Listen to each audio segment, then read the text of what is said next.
if I gave you a car and it'd be the only car you get in the rest of your life, you'd take care of it like you can't believe. Any scratch, you'd fix that moment. You'd read the owner's manual. You'd keep a garage and do all these things. And you get exactly one mind and one body in this world. And you can't start taking care of it when you're 50. So you should really make sure that you just remember that you just got one mind and body to get through life with and to do the most with it. What about life advice? Well, life advice is, the most important thing is really who you associate with. You want to associate with people that are better than you are. I mean, basically, you'll go in the direction of the people that you associate with, and you want to have the right heroes. You want people, if you want to emulate somebody, you better pick very carefully who you want to emulate.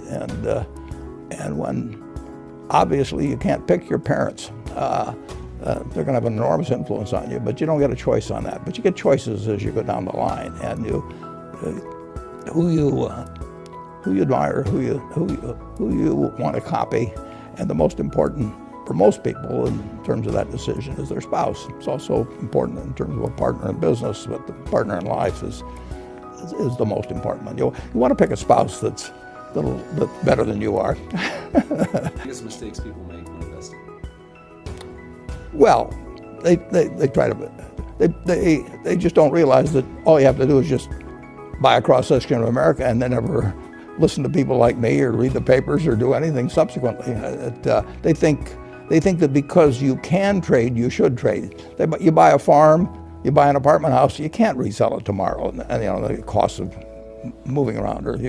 Now you get something handed to you, liquidity, which is instant. You can sell, and the cost of doing it are pennies, compared to other kinds of investment activity. So because they can so easily move around, they do move around, and moving around is not smart in investing. You have a pretty cool morning routine regarding what you have for breakfast and how prosperous you feel. What is that?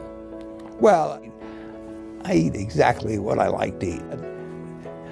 If somebody offered me a deal when I was 20 and said, you're going to live 1 year longer, instead of living to 88, you'll live to 89 or whatever it may be, if you eat nothing but broccoli and Brussels sprouts and onions and all these things, I just said, I'll take the last year off. It probably won't be that good anyway.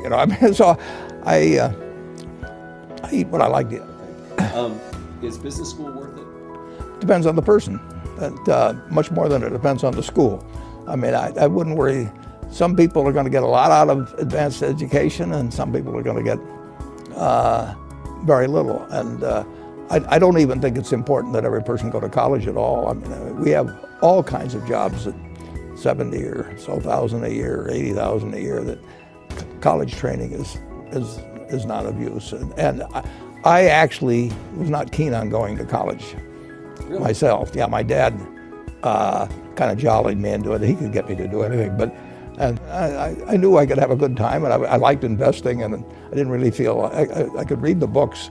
So I don't, it's a big commitment to take 4 years, and the cost involved, and maybe the loans involved and everything. And I think depending on what your interests are in life, I don't think it's for everybody. I think it's for a lot of people.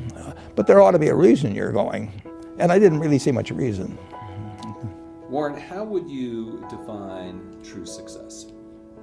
Well, I've said many times that if you get to be 65 or 70 and later, and the people that you want to have love you actually do love you, you're a success. I've never seen anybody that reaches that age. I mean, I'm not talking about somebody that's in extreme poverty or pain or something, but I've never seen anybody that, if they have a lot of people that love them, that is other than happy. And I've seen some very, very wealthy people that they give testimonial dinners to and name schools after and everything. And nobody loves them. What's advice you would give to people who are looking to succeed in business?